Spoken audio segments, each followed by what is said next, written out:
You guys are both Matts and Matthews. Like, what's like? Sometimes you say, "Hey, it's Matthew," and sometimes you're like, "Hey, it's Matt." I'm horrible about it. Like, what dictates the difference? When I first meet someone, if it's professional, I usually go Matthew. If they're younger than me, I usually go Matt. Ah, all right. I'm always Matt. You're always Matt? Always. Okay. I I'm don't always mind. Todd, guys. I'm always Todd. Todd. Right. Not Toddy. Not Theodore. Not Theodore. Wouldn't that be Teddy? Oh, yeah, Wouldn't I that be guess so. Ted or Teddy? There's no longer version for Todd. No longer version for Todd. Toddy the body. I'm safe. Toddy the body. Hot Toddy. You guys name it. Yeah. And then you just dot backwards. Yeah, I'm always just mad. I mean, if somebody called me Matthew, I'm not like offended by it or anything, but really the only people in my life that call me Matthew is my sister and my mom. And then everybody I grew up with, a lot of people call me Maddie. Oh, Maddie. Yeah, I get that a lot. I like Maddie. Especially That's a cool girls and then like guys that are super close to me. And the only person who calls me Maddie down here is Alex Ellis. Yeah. Kind of a flex. Yeah, right? I mean, I'm not against it, but yeah, he's the only person who ever, because again, up north, I don't know what it is. Like I get called Maddie all the time. But work-wise, Matt. Yeah, Matt. what a terrible name, right? No, it's a good name, man. It's Matt. It's clean. It's powerful. It's strong. Just don't add door before it, and it's great. Right. Matt? Doormat. Oh, doormat. I feel like, and I talk about this with Ina, living over in Europe, they've got all these crazy names and everything like that. And one of the things that I had an old coworker of mine that mentioned this, he said, no matter what you name your kid, you better be okay with whatever the shortened version of it is, because that's ultimately what everyone will call you. And I love it when people have children, as new parents, and they've got some name, like you could even use Matthew, and people will say Matt, and the parents will correct them. Oh, yeah. It's like, I'm just warning you, like, you got to name your kid on a birth certificate, but, like, your kid's getting his own name when he grows up. And so... Like the parent can't walk around with them through college, right? Right. Correct every college student. Exactly. And, she, always talks about, she's like, all you Americans do is just shorten names, like, as short as they can possibly get. And now that I've mentioned that to you, you'll notice it. Yeah, that's a valid point. I also have a theory that there are a lot of people out there walking around that are misnamed. Okay. As a matter of fact, there was somebody at our event like, today. hey, I'm Bob. You meet him and you're like, that guy's name should be Asshole. Oh, asshole could be one. Yeah. Or, like... Or even like just being more nice about it. When someone's name is Peter and he looks like a Fred, I don't know, just now we have a joke we call people misnamed. Yeah. You know what I hadn't heard of until I moved down here that seems to be a thing? Before I get into this, when in the loan world, right? Yeah. There is a website called the Consumer Access. It's www.consumeraccess.com, where you, after Dodd-Frank, can look up the license of any loan officer to find out how long they've been in the business, and you can also find out like other employers that they've had. And so because I'm a psycho, if I'm competing against another lender, I will immediately pull their license information. And it's not something that's like privy to us in the business. Like any consumer can do this. And I encourage you to do that for anybody that you work with as a client. You should look up their license and their information. And I am extremely surprised at how many people, and not just loan officers, but I started to identify it. I don't know if it's a Texas thing, pick their own names. People that are not named what their birth name is, and sometimes they change it to their middle name, or so a lot of times, like, we'll just pretend that, you're a loan officer and Matt's a potential client, and I'm like, oh, I got a quote from another guy. I'm like, who is it? It's like, oh, it's Todd Bailey at Banana Boat Mortgage. And or is that what it is? Like Banana that. Mortgage. 123 Banana Boat Brokerage. Right. Yeah. It's Todd Bailey at Banana Mortgage, and I'm like, oh, no kidding. Okay, so I pull him up, and that's one of the things that I cannot get over that I get to do is I'll be like, hey, Matt, you're LO Todd Bailey? Like, yeah. Like, yeah, I mean, it looks like he goes by Todd, but his actual name is like Peter. It's like Peter Bailey. And I see that so much down here. Of people just going out there and like being like, hey, my name's Todd. I want to go by Joe. Yeah. Or I can think of 3 loan officers off the top of my head right now that I interact with on a semi-regular basis that do not go by their birth name, and the name that they have chosen has nothing. It's not like, oh, my name's Richard, but I'm going to go by Dick, or, it's not, it's like, my name's Matt, but, when I introduce myself to everybody, I'm like, hey, I'm Zach. Wait, what? Right. Yeah. And so do you have friends or family that have a completely different name? No. Okay. But I love this idea. Like, hey, let's just like name ourselves. I mean, I do. So I know Or somebody, like people that change and just start going by their middle name when they turn 40 or something? Yeah. I knew a girl who just decided to go by Willow. Okay. Like, I think her name was Ashley. And she was just like, I'm going to go by Willow. It was like her yoga name. Yeah. Again, being the lone guy, I have to deal with people's legal names and even clients. And again, it's way more predominant down here than it is up from Ohio. And I don't know if it's in the water or something like that, but men and women both, like, totally, I don't want to call out any clients, but yeah, I don't want to even say the names, but just names that aren't even close to Willow's out there. Yeah, it's out there, right? So I have a great name story. Go for it. When you go to closing, you have to sign a name affidavit, right? Mm-hmm. So, Matt Kirschling, you don't have a maiden name, but Sure. Obviously a lot of women have maiden names, right? Maybe Correct. it was Mary Smith, and then she's now Mary Rodriguez or Mary, Jones, whatever it may be, right? And a lot of times these names are kind of just out there, right? They're like a stretch. Like Todd Bailey could be like Todd Michael Bailey, and or Michael Todd, whatever. I was in this closing with this couple, and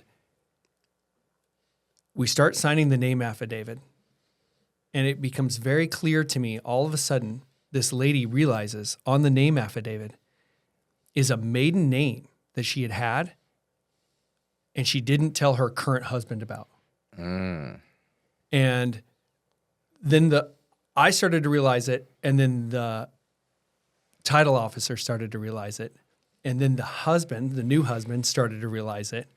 And once we kind of realized he knew what the heck was going on, that she had had a marriage that she had never told him about, you could feel the air just suck out of the room. Yeah. And it was the most intense 15 minutes I've ever had in a closing ever. I've experienced, now mind you, I've been doing this a long time, but I've experienced 2 divorce situations that have occurred due to pulling credit.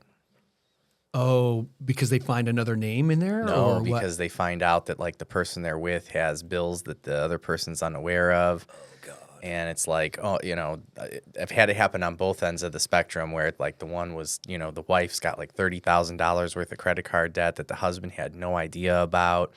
And they're talking about buying another house. And I'm like, yeah, we're going to have a little bit of a tough time qualifying you for the $600,000 home that you want to purchase. You're carrying about $30,000 worth of credit card debt, but if we can pay this off, we can free up some affordability. And it's like, and then the husband's like, we don't have any credit card debt. You seen your wife's Yearman on her arm? I've literally had that happen where like I follow up in like 2 weeks and it's like, yeah, we're splitting up. Oh, God. I had that happen one time. It was the woman who had done it. And I had another time where the husband had a secret credit card, and apparently that secret credit card was used at hotels and stuff like that for, oh, wow, wild nights and escapades and stuff like that. And so I experience those things. But yeah, the name affidavit is always a trigger, man. That's why I tell title companies, and they're usually pretty good about it. They leave it to like one of the last documents to go through, because I've had instances where people don't, they refuse to sign them. And it's like, listen, we're informing you of the additional information that is showing up on your credit report. Whether or not you agree with it is irrelevant. You can, and we allow them, like, if you just want to cross it off, go right ahead. But like, if you don't sign this document, like, you're not getting this home. Like, that's just how it is. Because I go to all my closings, and that one triggers people. Yeah, that's interesting. More than you would think. It's interesting too. People think, when you go to closing that, hey, I'm going to review every document and every last word. It's like, you can. Sure. It's you review it ahead of time. Yeah. But you can't change anything. No. or you're not buying the house. Yeah. God, we had a closing up in Flukerville, and the guy was reading every single word. It was the most. I don't know, I was just uncomfortable. You talking about our client? Yeah. That's why. So going to closings for me originally started as like a courtesy, right? It originally started as me going, and I don't get to really meet the client until closing typically, unless I can get the agent to agree to bring me on the buyer's presentation, which I love to do, by the way. I love that. And so for me, it started off as getting to meet the client in person in hopes of, repeat business, referrals, and stuff like that. And then what I started to identify was that I was going and the closings were going a lot smoother because I was there. And then if I missed a closing because I was out of town or something like that, it was always like, the title company. I love a great title company and they're out there, but just like anything, there's a lot of bad ones too. And title, if you're not physically in the room as the lender, they'll never shit on a real estate agent. I mean, that's their, they're not going to bite the hand that feeds them type of thing. But man, will they will.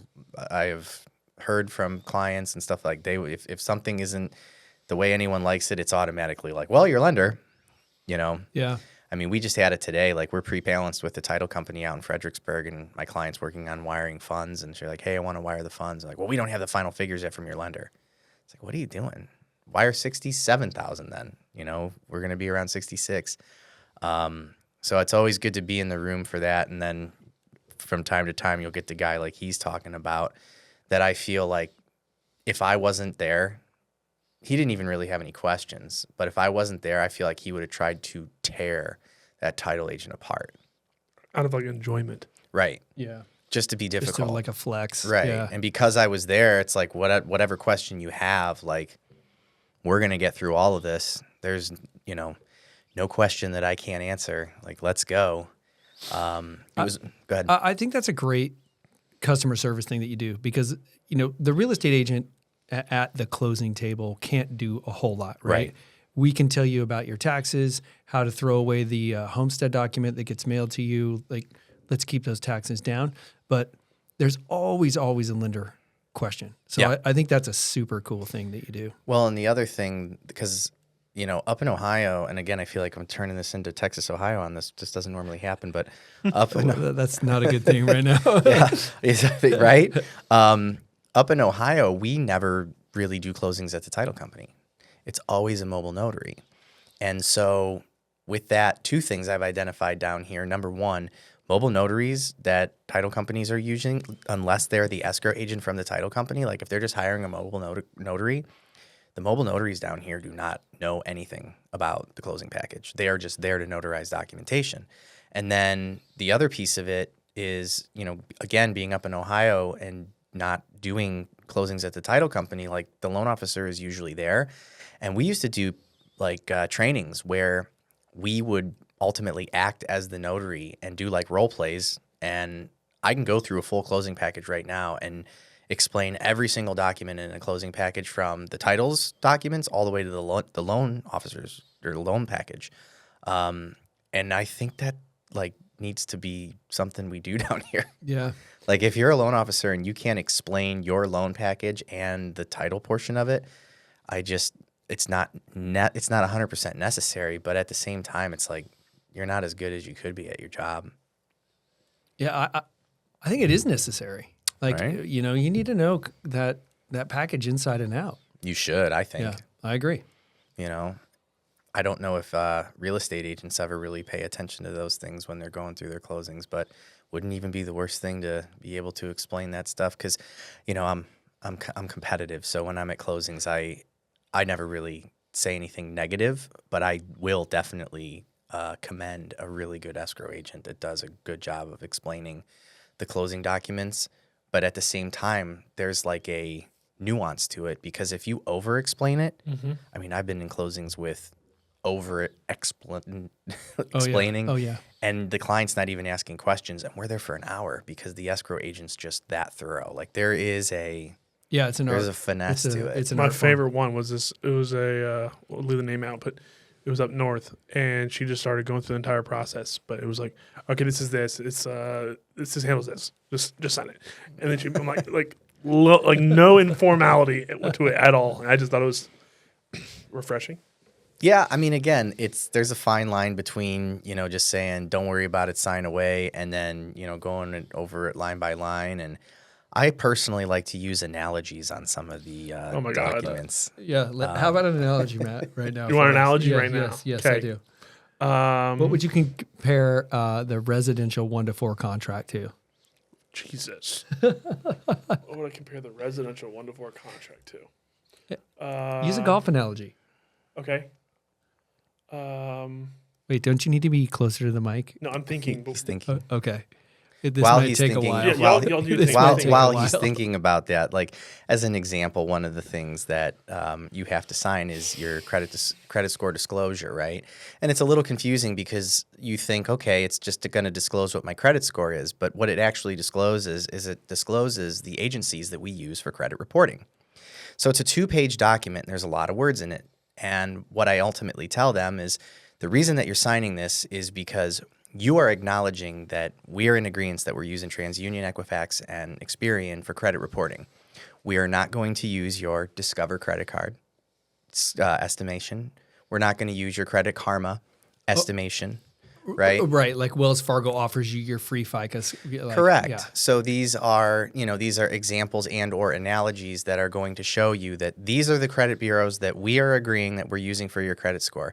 If you don't like that, then we will not issue you financing. There is no other agent because there's more credit reporting agencies out there. It's just no one really takes them seriously. At least banks don't, right? It's Equifax, TransUnion, Experian. That's it. Right. And you do get these people that are like, well, wait a second. Discover said my score was 800 and Wells Fargo said this. It's like, cool. Yeah. Awesome. My grandma thinks, I think I'm like a 7, but my grandma thinks I'm a 10. Yeah. Right? Yeah. My mom, if you're watching this, my mom always thinks I'm a 10. Right. So we don't care. So there's an example. Go ahead. Hey, let me ask you this on what is the maximum credit score you can get? Well, Ask Jim at Kemps. yeah, right.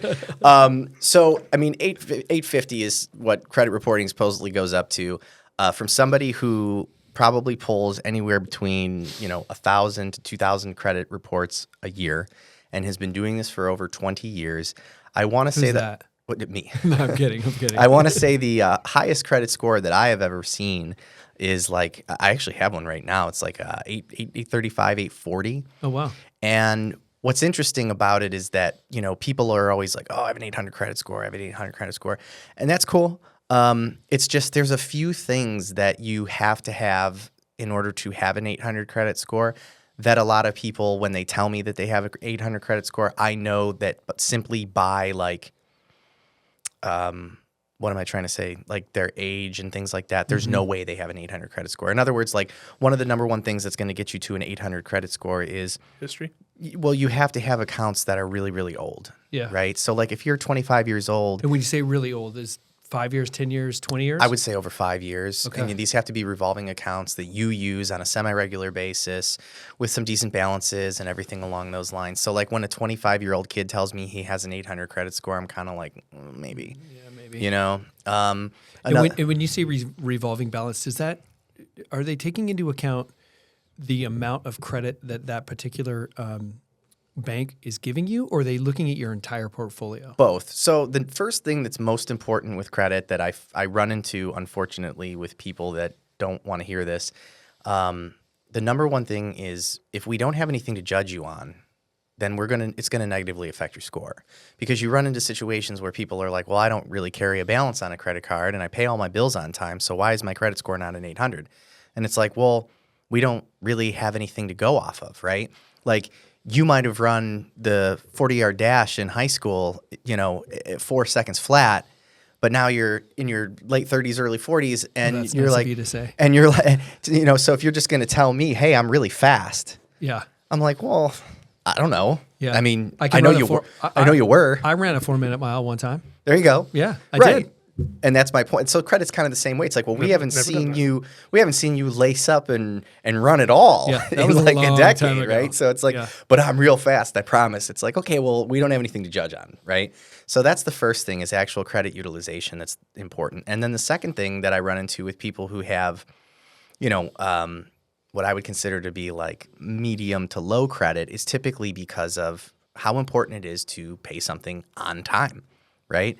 It doesn't matter if you have like a $150 balance on your Ulta Beauty account and you can pay it off today and, all of a sudden you forgot to make the payment and it's 30 days late. Like, creditors want to know that you're going to be able to take on a debt that you couldn't pay in cash, right? Mm-hmm. And that you're going to pay on time every freaking time, Yeah, right? for decades. Right. Doesn't matter what the balance is. Doesn't matter what the payment is. Doesn't matter if you can pay it in cash. Are you on time? And that is really tough for people for some reason. And then the last piece of it is your balance versus your limits. And so this is one thing. I mean, I'm going to clip this one out for sure. I run into this one on a regular basis where people will put their credit card on auto pay, right? And that auto pay just pays the minimum monthly payment. And let's just say you've got just to make numbers easy, you have a $1,000 limit and you go and buy $200 worth of groceries and you're just making that auto pay. And next thing you know, your balance due to interest starts getting up there, maybe 500, 600, 700. And now you're getting close to where your credit card is almost maxed out and you're not thinking anything of it because you're not missing payments. You're making your payment on time every time, but you're forgetting about the interest that's stacking up and you now almost have a maxed out credit card. And I'll pull someone's credit and I'll say, look, your credit's maybe like 680. And they're like, what are you talking about? I pay all my credit cards on time. Discover says it's 750. And I'm like, well, you've got like 3 accounts here and a couple of them are almost maxed out. Like, well, I'll just pay it off right now. It's like, it's not how it works, man. Yeah. How long does that take to reset? 90 days? So it depends. I mean, we do a lot of rapid rescoring for clients. And if we pay the creditor, so the way that it works is like if we want it to happen organically, yes, it can take up to 90 days. Most big companies, your Capital Ones, your Chase accounts and stuff like that, they'll organically update in 30 days. But, the guy that has an 800 credit score in his mind and more money than, to pay the house in cash and doesn't really want to get pre-approved until he's like almost under contract. Mm-hmm. When I pull his credit and he has like a 690 credit score because of some of the things that I just talked about, he's like, I'll pay it all off today. Not only does he have to pay it all off, but then we have to pay the creditors to update instantly. And some of these credit cards some of these credit card companies will charge like $200 to $300 per trade line. Wow. Because they're like, look, we have an automatic updating system. We're not going to like pull out stops for you so that we can report it to the agencies. It's like, will you do it for $300? Yeah, you mentioned. And that's kind of like what happens. So it there's the answer. I mean, I know that's a little loaded. You want my analogy? No, I mean, it took you so long. I already forgot what we were talking about. Well, I've been sitting here patiently waiting, like a golden retriever.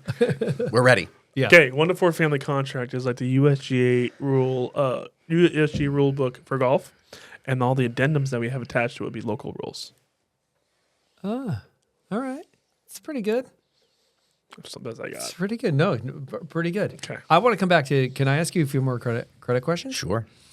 I recently had somebody that I was talking to, a lender who will go unnamed, told me that they aren't seeing medical bills mess people's credit up like they used to because of our medical system is just kind of a mess. And that's going away. Our insurance companies. Supposedly to that, supposedly they're going to not be allowed to report medical bills to your credit anymore, but that hasn't passed yet. As far as... No, other way around. What? I thought medical bills were not being reported to your credit account. They are right now. Okay. But they're talking about making that like, no, they're not allowed to report the collections and stuff like that to credit. Got it. That's supposed to happen. The way that we look at medical, and by we, I don't mean like my company, I mean the mortgage industry in general, we will not hold medical collections against you. However, they do negatively affect your credit score. So what we used to have to do is we would take medical collections, and depending on whether or not we were doing like a conventional loan or FHA, they had different guidelines. We would count those medical collections against you in some form or fashion, whether it be by, looking at the monthly payment. We would take the balance and do 5% as a monthly payment, or, but that went away years ago. And now we can just omit medical debt completely, but it does still negatively affect your credit. But to your other loan officer's point, I am not seeing people with medical collections. As long as it's only medical, I am not seeing that negatively affect their credit score as much as I used to see it in the past. I see. So clarify that a little bit. So if I've got a 750 credit score, but I've got $10,000 in medical debt, how does that work against me? So the way I can only speculate on this, and this is just coming from my experience of reading hundreds and thousands of credit reports, I would envision that just based on, the algorithms that they utilize, they're looking at it like, hey, we're not going to count these medical collections against you as much as we normally used to, but we still can't overlook and at least have to identify the fact that something happened in your life, whether it was a mistake or not, and you said, fuck it. Yeah. And that's like, the one thing that, it's not the one thing, but one of the things that we run into a lot is like auto repos, right? It's never the client's fault when there's an auto repo on their credit. But we know as adults that if you take a car back and you owe more money on it than what the dealership is going to give you, that delta between the two, adults sit down and go, hey, how are we going to work this out, right? When you just say, fuck it, right? Yeah. That is a red flag on your credit. It's the difference between, here's a great analogy. It's the difference between a foreclosure and a short sale. Yeah. People think they're the same thing. They're not. A short sale is when you go to the bank and you're like, I don't want this house anymore. I can't afford it, whatever my reasoning is, and I owe more than what it's worth. You and I need to come to the table, Mr. Bank, and we're going to have to figure this out. Versus a foreclosure where I just say to myself, I'm not dealing with this. Fuck it. I'm out of here. And now you're trying to call me and bring me to the table, and I'm like, you deal with it, right? Yeah. That is a huge credit stopper because we identify, and the reason I'm bringing all this up is because of your medical collection thing. I would envision it hurts your credit a little bit because you've got a little bit of a fuck it kind of attitude to you. Yeah. Right? Yeah. And we can see that. Yeah. Because most medical agencies, because I've had this happen. I had a catastrophic injury on a four-wheeler. Bones through my skin. I almost lost my right foot. Wow. Yeah. And racked up medical bills of, something insane, like $800,000-$900,000. Insurance covered almost all of it. And I want to say I ended up having like $70,000 or $80,000 left. And being in the business that I'm in, I contacted these doctors and we went through everything. I produced W-2s, I produced pay stubs, I produced all of this stuff to basically, at the time I was a kid, I was 19 years old. And every one of these medical doctors were like, yeah, this kid can't afford this. And every one of them ate it.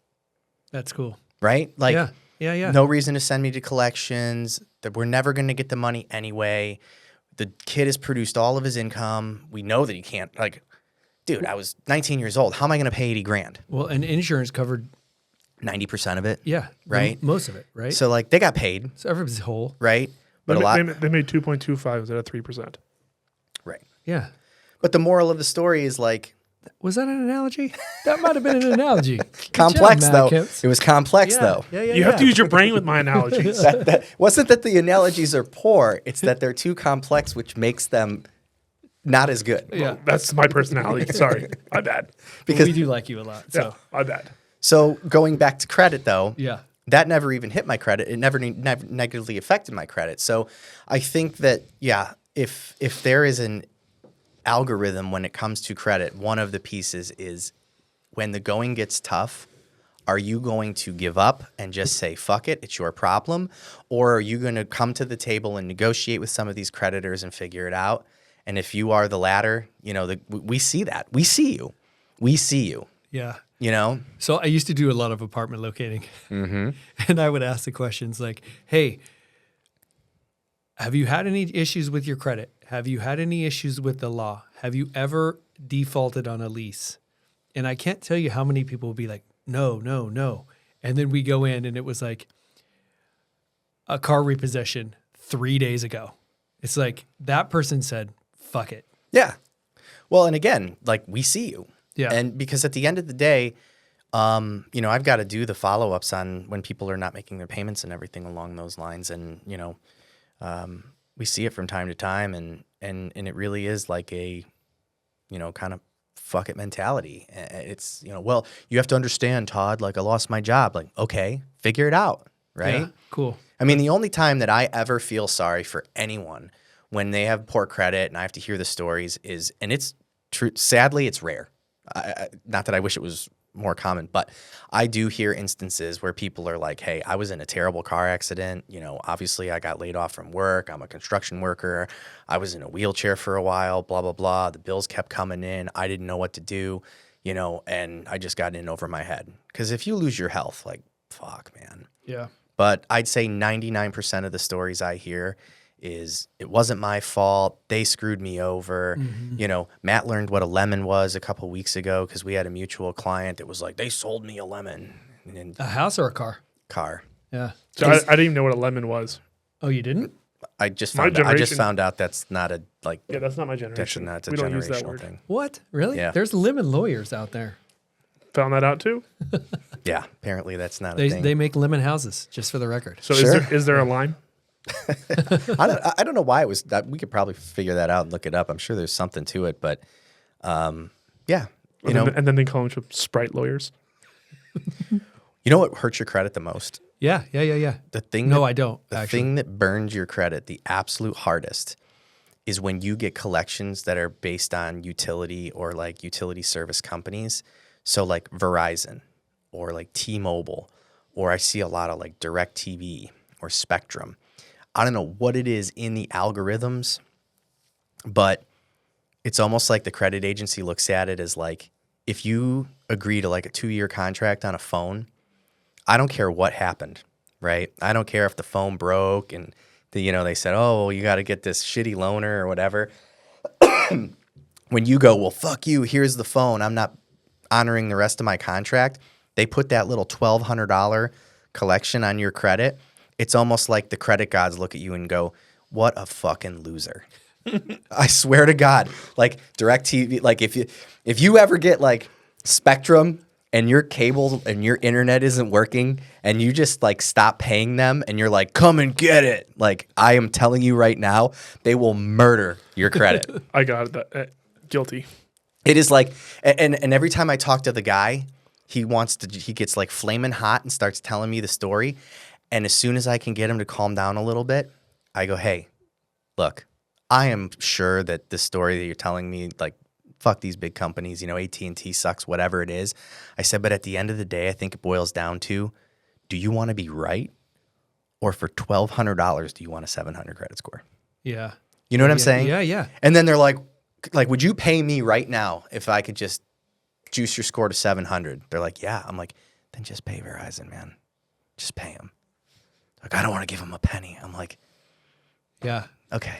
So they're everybody's got to have a cell phone now, right? So you're paying Verizon or Is Cricket still out there?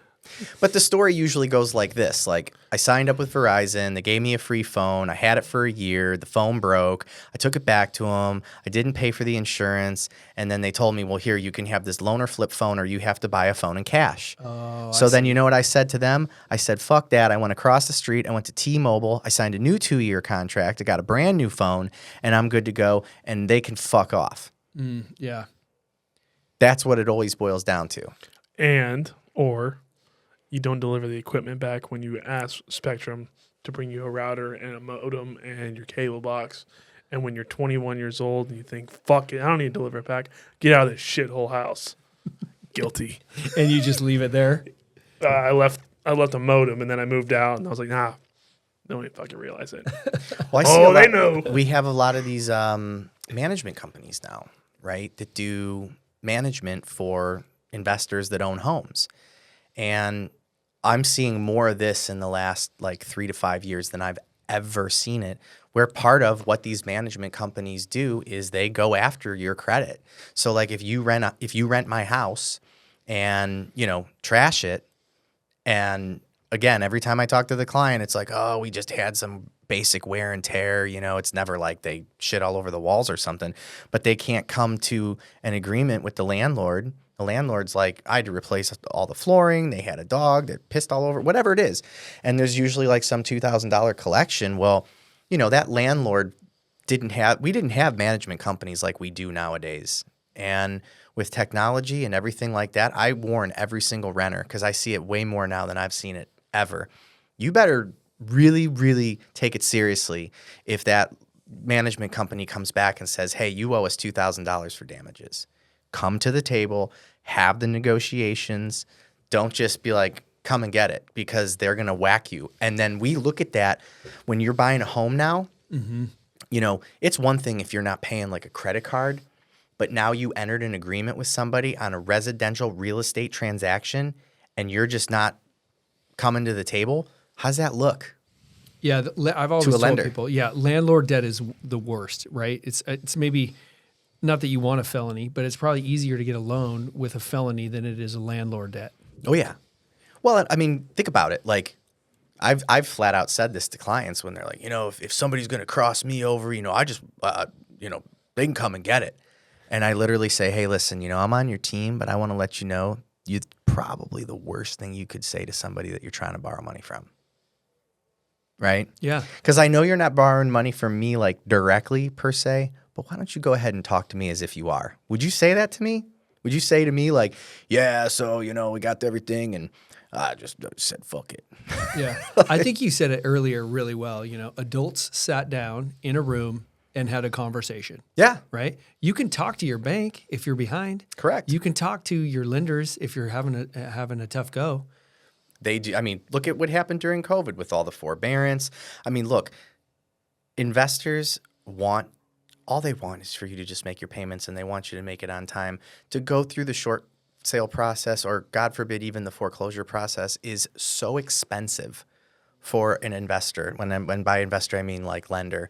You know, they're willing to work with you, right? Like it's shocking to me how hard it is sometimes to get people to just be adults and come to the table and say, look, like, how do we fix this? Because when we do the credit restoration stuff that I made mention of, and I have to be careful when I say that. I don't know what I call it. When we do it's not credit repair, credit, whatever. Disclaimer, I forget the word I'm supposed to use. Okay. But when we do that, a lot of times, these debts that these people have are years old. And they pick up the phone and they go, hey, and we coach them on this. It's like, look, the debt's so old, and they're really confident they're not getting their money, or if they do, it's going to be through like a judgment entry or something like that. I promise you could probably settle for like 60, 70 cents on the dollar. And then they call me back, and a lot of times clients are just super gassed up. They're like, dude, I owed them like $2,500 and they settled for $1,000. Yeah. I'm like, all you got to do is open your mouth. Yeah. Right? Yeah, people are like being so a fucking afraid. Baby. Yeah, people are so afraid to make those phone calls, right? Like, it's just a negotiation. Exactly. Just because you're the one behind doesn't mean you can't kind of, you know. Kind of sounds fun. Yeah. Well, I mean, maybe maybe if you're not associated behind. with Yeah, it. yeah. But I had to do it twice for my ex-wife. I had one of those. Yeah, we're not going there. You got an analogy for that?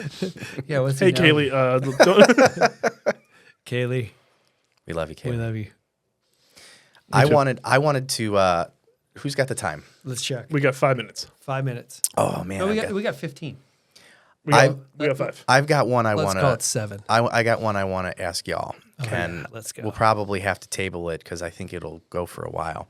So here's an analogy: when interest rates are low, and you're a loan officer, what a lot of loan officers want to do is they want to race to their past clients and they want to take advantage of a refi opportunity, because a refi opportunity is an opportunity with a client that you already know. They already have the house. It's not like we're waiting to get them approved or anything like that.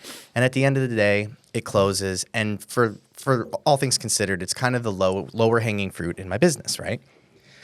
So what I've kind of identified right now is in this market, especially in the Austin area, I feel like as a real estate agent, the lower hanging fruit right now is new build, because it eliminates a lot of the issues that real estate agents are up against.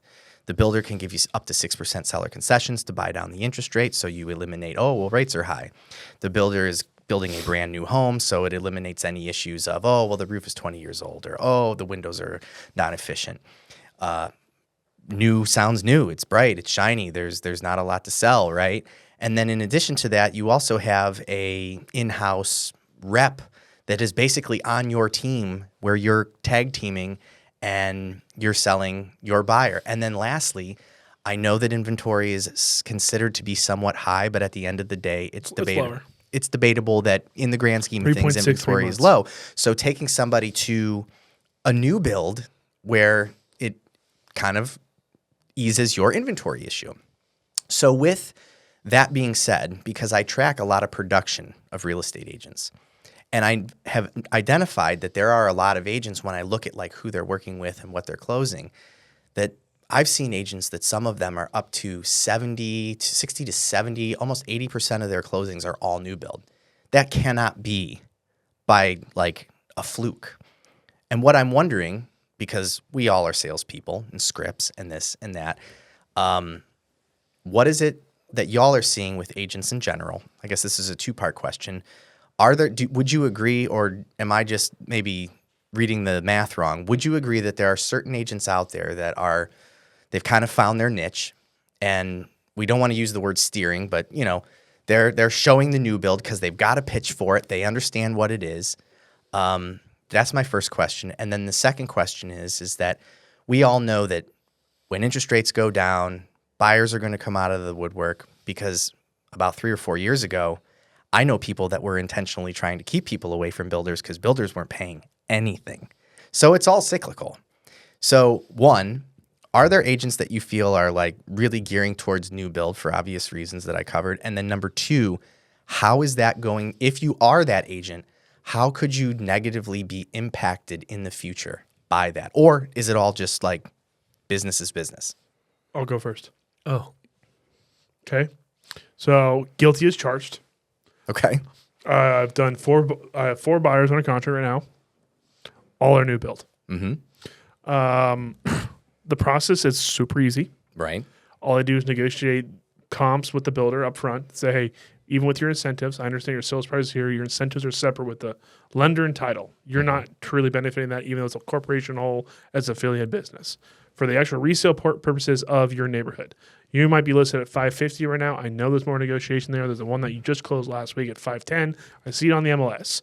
Giving you this house at $510 and give a 6% seller concession. I just dropped the sales price by $40,000, and I'm getting a 6% seller concession. Right. Client's super happy. Okay, The now sale's here's easy. Yeah. correct. And I don't write the contract. Mm-hmm. Don't deal with any of that. As soon as I go to the builder and I say I want repairs done, I just submit them with the buyer's approval. Of course. Here's the entire inspection report. Fix everything on the report to make sure it's perfect as it is. On a resale, I'm only going to be touching like the big ticket items. What's appropriate? Foundation, plumbing, roof. If there's appliance not working, if there's something going else wrong, like the big ticket items can be touched, but not like tiny little cosmetic things. Like listening to just tell me to fuck off. That part's easy. And those are all the pros. It's super easy, and then the process is easy and everything else. The part I don't like about it, it's super transactional. I'm not working with any vendor that I've actually close with at all. It sometimes takes you out of the process. Yeah, we've been landing more of them lately. Yep. Yeah. Sometimes takes you out. The closing company is typically the title company is typically through the builder. Never met them before, typically, unless I've done transaction with them before. There's no actual relationships inside, so I have to get really close to the client and the communication directly with them, so they're not going direct to sales rep, and then that relationship is built. And then the sales rep ultimately doesn't even care at the end, because it's not like it's a client for them; it's a customer on a transaction. They're not going to work with them again. Right. So I have to like intentionally be even more close to that person, because there isn't many touch points. Sales rep does everything, basically almost everything, the entire process. And I'm kind of just there. All right, let's make sure we get like the frame inspected. Let's make sure we have a pre-drywall inspection. All right, let's general inspection. All right, all's good. They're going to take care of all that. I got it all done for you. Right. And so, well, yeah. So, do you want to ask that question, or I can jump in here too? I can tell you a lot about what's going to negatively impact. that's what I'm agents looking down the for, road. because you've kind of identified, like, yes, agents have found, for lack of a better term, and again, this isn't, profit's not a dirty word. Yep. And markets change. So I gave the analogy of a loan officer with a refinance, right? You don't want to like let that go. But yeah, I mean, Before you go there, it's also really easy to advertise when you're for a buyer to say, no one's lived in this house before. This is gonna be Right. yours and only yours. No, I Yeah. Yeah, when you walk into a brand new house, it's like getting a brand new car. Like it smells good, it looks good, Right. everything's amazing, right? But here's the issue: if you sell somebody the third, fourth, 153rd house in a 700 house master plan community, Right. that person's going to have a hell of a time selling that house if they have to sell it anytime soon. And then let's also add in that there's probably a PID, a MUD, or WCID or something like that. Yeah. So there's their taxes. They're going to be paying down that for a really long time. So I'll give you a great example. I sold a house, 600 Dorado. It's in God, what's the name of that subdivision just south of Santa Rita Ranch? Morningstar. Morningstar. Morningstar is a reasonably good subdivision, and my clients bought it. But we were competing against my clients bought it. They lived in it for 3 years. 3 or 4 years, and then they wanted to move back to Denver. We were competing against Santa Rita Ranch, and their price, I think we started at, let's call it 800, and we ended up selling it at 650. They still rode that nice little wave up, but if they would have bought it in 21, 22, they would have been in big trouble. Well, and this isn't directed to anyone in this room, but we know agents in general. They're like, give me the sale, and they're not. And also pay more. Right. No, listen, we've covered all the pros. Yeah. I guess what I'm looking at is, having two agents in the room that have been selling for quite some time. You've been doing it for over 10 years. 22. So, Fuck. like, again, I know that the newer agent's going to say, well, I need to pay my bills and this is that. And, we're just going to hope for the best. And, I'm just looking at, because as an analogy, the lender that hyper focuses on the refinance opportunities and forgets about continuing to love on his agents and continuing to follow up with past clients, once those refinances go away, typically finds that those agents are working with another lender now, and that is the potential repercussions on my side of the business. But what are the potential repercussions on your side? You've mentioned resale value. Resale value? I've only had short sales in new construction neighborhoods in the last 5 years. Right. And, that's kind of, I would envision a tough conversation to have, though, with a client, not the foreclosure situation, but here they've looked at this new build and they're all happy. And especially if you're a newer agent, you're like, man, I could really use this commission. And I think a lot of people out of sight, out of mind, I might not even be in this business 3 years from now. Yeah, for sure. You know what I'm For saying? sure. So like that one and I said this in the introduction of the question, is that the only objections that I can come up with on my end are all ones that involve longevity or just being, super, what's the word? Scrupulous. What is it when Scrupulous. what is it when you have integrity, but being integratable? Integratable. I Right. like that word. I think you made it up, but A it's bowl? I think so it's too. fabulous. I think so It's too. fabulous. I think you've got to look back at the agent and say, like, what is the motivation for the agent, right? So I've been doing it for Money for a lot of them. What's the motivation for the client? well, Come on, fiduciary here. Well, no, I'm in this because I want to make money, Right. Like this Let's is my call it job, out. right? Like this is what I do. But I've been doing this for a really long time now, and so people I sold their first home to, they come back to me in 4 or 5 years, and then they, maybe they bought a condo downtown, and then they move to a bungalow, and then the bungalow is too small because they have kids, and then they end up in Circle C or Morningstar or Santa Rita Ranch, and then 20 years later, those kids are grown and gone. Now they want to come back downtown. Right. So it's the long run that you're creating this relationship with, and if you're really doing those sales on a short-term basis, you may be out of the business in 3 to 5 years. That's just the reality. You have to play the long game. And if the clients really want to buy a new house, great. But let's have a conversation about like, hey, you're in the tech industry. There's a good chance you could get transferred back to California, or you could get transferred to, New York or whatever. You don't want to buy a house. Right. Like let's talk them out of buying houses or an older house that comes back with just a rap sheet of an inspection.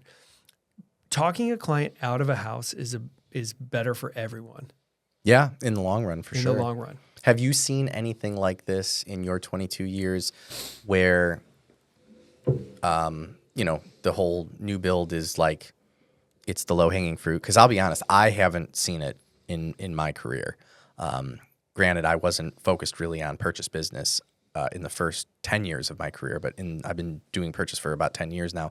And in that 10-year timeline, I have not seen such a influx in new build business. Have you ever seen that in the past? Yeah, there was a lot of back in I think 2006, 2007, where there was a lot of new construction where people were just primarily focusing on driving traffic to the new build, right? Because it's a really easy transaction. And how did that play out in the long run?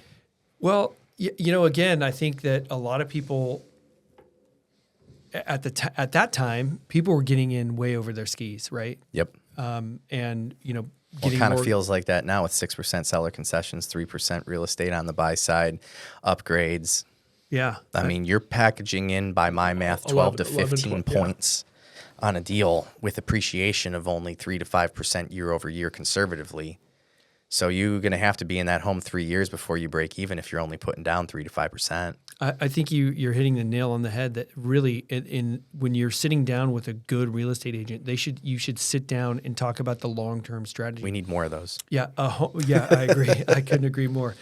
But a home isn't, a quick investment. Right. It's a long-term investment. It's not a couple weeks, it's not a couple years. It's a 5 to 7 year really like to make money and build equity, true equity in a house. Agreed. It's a long-term play.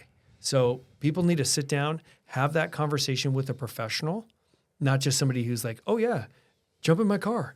Let's go take a look at some new builds. When was the last time you actually had someone in your car though? Oh, it's been a long time. Yeah. So I've had somebody in my car. when I have car seats. I have two exactly. kids. And when you were talking about 06, 07, you're going through that, did you still have the books or did you actually have the MLS then? We might have just right around then been phasing out of the books. My young so the friend, new construction could have been totally different pricing. Yes, it could have been. I just love you.